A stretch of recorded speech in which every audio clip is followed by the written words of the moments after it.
बिस्मिल्लाहिर्रहमानिर्रहीम, अस्सलामुअलैकुम। लाखों करोड़ों दुरूदो सलाम मोहम्मद मुस्तफ़ा सल्लल्लाहु अलैहि वसल्लम और आले मोहम्मद पर।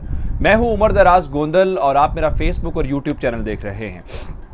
रात को पाकिस्तान तहरीक इंसाफ का जलसा था, बहुत बड़ा जलसा था। उस जलसे के हवाले से बहुत सारी बातें सामने आई। हमने रात को आपको बता दिया था कि खान साहब ने लॉन्ग मार्च का ऐलान क्यों नहीं किया, और उसके बाद पूरे सोशल मीडिया के ऊपर एक ख़ास मुहिम के ज़रिए वो जो मरीम नवाज़ के मुतल्लिक जुमला था उसको लेके बहुत शोर मचाया, इमरान खान के ख़िलाफ़ बहुत बातें की गई। लेकिन मैं आपको उस जलसे के बाद होने वाली कुछ हैपनिंग्स के मुतल्लिक बताना चाहता हूं, और मैं आपको ये आगाह करना चाहता हूं कि रात को आखिर कौन सी मुलाकातें होती रही हैं जो इस सारे मामले को कवर करने के लिए, या ये जो गड़बड़ हो गई है उसको पैचअप करने की कोशिश की गई है, या आप ये कह लें कि जाती हुकूमत को बचाने की आखिरी कोशिश के तौर पे रात को कुछ मामलात हुए हैं।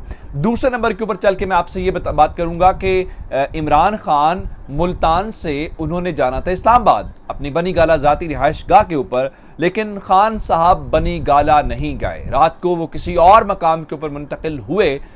उसको मकाम को पहले उसका ऐलान नहीं किया गया था। आखिर उस मकाम के ऊपर जाने की क्या वजह है, वो क्यों महफूज है, वहाँ पे ऐसा क्या होना है जिस वजह से खान साहब ने उस चीज़ का इंतखाब किया, ये भी बड़ी तफसील के साथ आपको बताऊंगा। और फिर एक और बात, तहरीक लबैक पाकिस्तान जो है वो भी खुल के सामने आ गई है, और मैंने आपको पहले ही बता दिया था, उनके हाथ में लाने की बात कर रहा हूँ जो कि वो इस गवर्नमेंट का साथ नहीं देंगे। और आपने जो सारोकी के अंदर अलामा साद रिजवी की तकरीर सुन ली थी, और उस तकरीर के अंदर चीज़ें वाज़ेह हो गई थी। अब वो क्या करने जा रहे हैं वो भी आपको बताऊंगा। फिर बहुत अखलाकियात के भाषण दिए गए, बहुत बातें की गई।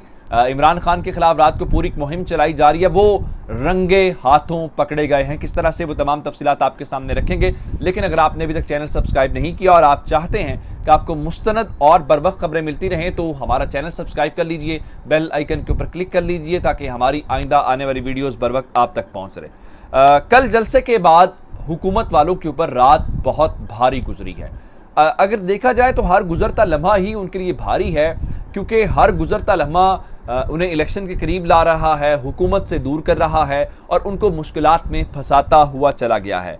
उसकी मिसाल देना चाहता हूँ कि कल शहबाज शरीफ के मुतालिक आपने सुना होगा कि उन्होंने कौम से खिताब करना था, लेकिन कौम से खिताब नहीं किया। उसकी क्या वजह हो सकती है कि शायद अब चीज़ें पानी सर से गुजर चुका है, उसका कोई फ़ायदा जो नहीं है, और अब शायद अगर वो खिताब करें भी तो वो तारीख के मुनफरिद वज़ीर आज़म होंगे जो पहला और आखिरी खिताब मिल के, यानी इफ्तिताही और इख्तामी अलविदाई खिताब जो है वो एक साथ करेंगे। दूसरी जानिब जो कुछ बाकी सूरत हाल है, मुलाकातों की बात करें तो सबसे पहली बात आपको बताऊं कि रात को आसिफ अली जरदारी ने मौलाना फजलुर रहमान से मुलाकात की है। इससे एक रोज़ पहले उन्होंने मुलाकात की थी चौधरी बरादरान के बड़े भाई, जो बड़े उनके हैं, चौधरी शुजात हुसैन, और ये कोशिश थी हुकूमत के हवाले से, हुकूमत को बचाने के हवाले से। वहाँ पे बात नहीं बनी। अब मौलाना फजलुर रहमान, चूँकि आपको पता है कि वो इमरान खान के कितने बड़े मुखालिफ हैं, वो हर कीमत के ऊपर हुकूमत रखना चाहते हैं, तो शायद कहा गया कि हम दोनों मिल के इस हुकूमत को बचा लें। लेकिन जिनकी हुकूमत बचानी है, यानी नवाज शरीफ, उन्होंने लंदन से कह दिया है कि हम इलेक्शंस के लिए तैयार हैं, और हमने तो कब से इलेक्शन की तैयारी की हुई है, जिसका मतलब बड़े वाज़ेह है कि पूरी नून लीग तैयार है। सिर्फ शहबाज शरीफ वज़ीर आज़म रहना चाहते हैं। तो शहबाज शरीफ अब ऐलान कब करते हैं और इलेक्शन की तरफ कब जाते हैं, सिर्फ इस चीज़ का इंतज़ार कर रहे हैं। बाकी रही सही कसर जो है वो ये है कि अगर आपने रात को शाहजेब खानज़ादा का प्रोग्राम देखा हो तो वहाँ पे राना सनाउल्लाह जिस बॉडी लैंग्वेज के साथ बात कर रहे थे, जिस तलखी के साथ बात कर रहे थे कि हमें ट्रैप किया गया है, या वो कह रहे थे कि हम जिम्मेदारी नहीं लेंगे, हमें फंसा दिया गया है, हमें फैसले नहीं करने दिए जा रहे, हमारे हाथ पांव बांध दिए गए हैं, वो रही सही कसर जो है वो वहाँ पे पूरी हो गई है। यहाँ तो एक बात होगी गवर्नमेंट की। अब आ जाते हैं खान साहब की तरफ। खान साहब जो हैं जलसा किया, एक बड़ा जलसा था, जारी बात है, एक अच्छा उनके लिए कल का माहौल बना रहा।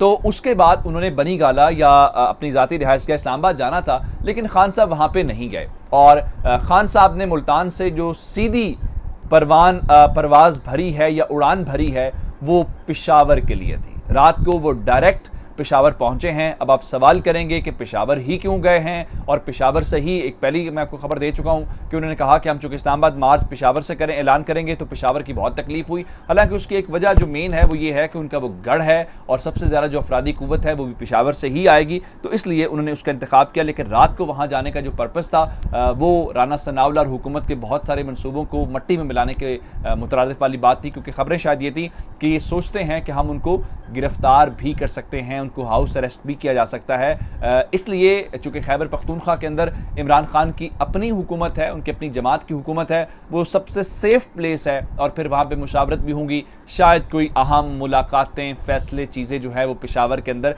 एक वजह रातों रात वहाँ जाने की ये भी हो सकती है। और ये जो अंडरस्टैंडिंग जिस तरह मैंने आपको खुद रात को बता दिया था कि खान साहब ने ये जो ऐलान नहीं किया लॉन्ग मार्च का, इसके पीछे कोई बड़ी हिकमत कार फरमा हो सकती है, कोई गारंटी हो सकती है, कोई एश्योरेंस हो सकती है। यही बात रात को काशिफ अब्बासी ने भी कह दी। उनका जी लग ये रहा है कि जो पीटीआई है उसको कहीं ना कहीं से ये कह दिया गया है कि आपको लॉन्ग मार्च की ज़रूरत नहीं पड़ेगी, इलेक्शंस हो रहे हैं और उससे पहले ही इलेक्शंस का ऐलान और असेंबलियाँ डिसॉल्व करने का जो ऐलान है वो हो जाएगा। अब चलते हैं तहरीक लब्बैक की तरफ।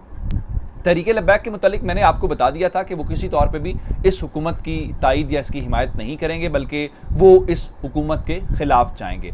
उसकी एक वाज़ेह मिसाल ये है कि अब से थोड़ा अरसा पहले हमने देखा कि सारोकी के अंदर अल्लामा साद रिजवी ने बातचीत की और उन्होंने तनकीद का निशाना बनाया, ये जो लंदन गए हैं, और ओवरऑल जो फ्रांस के सदर को उन्होंने मुबारकबाद दी उसके ऊपर भी बहुत मुहिम चली। तो तहरीक लब्बैक ने भी फाइनली मैदान के अंदर आने का फैसला किया है। और उसकी वजह क्या है? उसकी वजह यह है कि उनका पंजाब के हर हलके के अंदर वोट है। हम उनको माने या ना माने, उनके नज़रिए से आप इत्तफाक करें या इख्तलाफ करें, इस चीज़ को लेकर उन्होंने भी अवामी राब्ता मुहिम शुरू करने का फैसला किया। अब आप सोचिए ये कि उन्होंने ये अवामी राब्ता मुहिम शुरू करने का फैसला क्यों किया गया है? क्योंकि उनको भी इलेक्शंस नज़र आ रहे हैं। तो आज यानी 21 तारीख से बहावलपुर के अंदर जो है वो उनकी जमात एक बड़ा जलसा करने जा रही है। जारी बात है, उनके जलसे पहले भी हमने जहाँ देखे हैं बड़े जलसे ही होते हैं। तो इस हुकूमत की मुश्किलात कम नहीं हो रही, बल्कि वो मुश्किलात जो हैं वो बढ़ती ही चली जा रही हैं। अब आते हैं वो जो अखलाकियात का भाषण देने वाले पकड़े गए।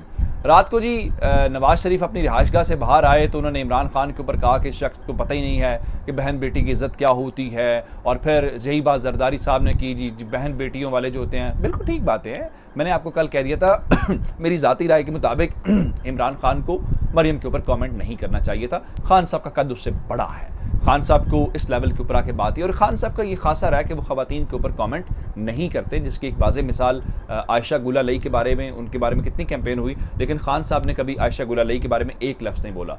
रेहाम खान ने किताब लिखी, बहुत कुछ हुआ, लेकिन उन्होंने कभी उसका कोई जवाब नहीं दिया। हालांकि दूसरी जानिब ये जो जिनको बहुत ज़्यादा अखलाकियात आई हुई हैं, उन्होंने पीली टैक्सी किसको कहा, उन्होंने अभी एक और ख़बर ज़रा सुन लीजिए कि इस संडे को जो मुस्लिम लीग लंदन है, बरतानिया है, उन्होंने जमाइमा खान के घर के बाहर एहतजाज करने का फ़ैसला किया। एक एहतजाज पहले भी कर चुके हैं। जमाइमा खान का पाकिस्तान की सियासत से क्या ताल्लुक है? या वो इमरान खान की बीवी है अब कोई और अब तो वो बीवी है नहीं, जब बीवी थी तो उस वक्त उसके खिलाफ सबसे ज़्यादा मुहिम किसने चलाई, टाइलों को लेकर झूठे मुकदमात किसने बनाए। तो उस बात को छोड़ के अब ज़रा देखिए कि इन्होंने क्या किया। एक तो वज़ीर जो है वो रात को मुख्तलिफ एंकर्स को स्क्रीनशॉट्स जो है वो व्हाट्सएप कर रहे थे और उनको कह रहे थे कि आप ट्वीट्स करें, इमरान खान के खिलाफ मुहिम चलाएं ताकि हम इमरान खान को गंदा कर सकें, उनके खिलाफ एक मुहिम बना सकें। वो बात जब नहीं बनी तो नून लीग के ऑफिशियल ट्विटर हैंडल से एक तस्वीर शेयर की गई जिसमें इमरान खान के दोनों बेटे थे और एक लड़की थी, जिसके बारे में नून लीग वाले कहते हैं जी ये इमरान खान की बेटी है। और उस चीज़ को लेकर उन्होंने कहा नहीं, जो अपनी बेटी, अपनी फूल जैसी बेटी को शफकत नहीं दे सका या जिसको उसकी बाप का जो साया उसके सर पे नहीं डाल सका, तो ये किसी और को। जिसके बाद जब तनकीद हुई कि इस लेवल तक चले जाते हैं और उसके बाद नून लीग ने वो ट्वीट जो है वो डिलीट कर दी। तो ये इनका अपना किरदार है और ये उंगलियां उठाने में बहुत माहिर हैं। अपना बहुत सारा ख्याल रखिएगा। आपकी समातों का बहुत शुक्रिया। खुदा हाफिज़।